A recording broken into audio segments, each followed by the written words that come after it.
మసవాటి ఫ్యామ్ కొబ్బరి జున్నుతో బూరెలు ఎప్పుడైనా ట్రై చేశారా? నేను చేశాను, చూడండి. సో ప్రీవియస్ వీడియోలో కొబ్బరి జున్ను రెసిపీ షేర్ చేశాను కదా. సో అది నెక్స్ట్ డేకి చాలా మెత్తగా అయిపోయింది. అయితే నేను చపాతి పిండిలాగా కలిపేసి చిన్న చిన్న బాల్స్ లాగా చేశానన్నమాట. సో మమ్మీ దోశ బ్యాటర్ అయితే రుబ్బి పెట్టారు బిఫోర్ డే. సో దాన్ని నేను ఇందులో డిప్ చేసేసి బూరెల్లాగా వేయడం అయితే స్టార్ట్ చేశానన్నమాట. సో దోశ బ్యాటర్ అంటే మినపప్పు బియ్యం నానబెట్టి మిక్స్ చేశాను చూడండి, అది. సో దాంట్లో డిప్ చేసేసి ఇలాగా బూరెల్లాగైతే వేశాను.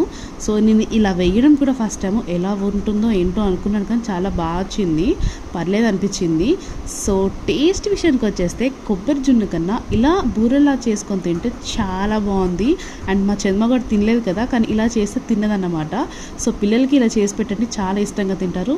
అండ్ డెఫినెట్లీ మీ అందరికి కూడా చాలా బాగా నచ్చుతుంది. వన్స్ మీరు కూడా ట్రై చేయండి కొబ్బరి జున్నుతో బూరెలు అన్నమాట.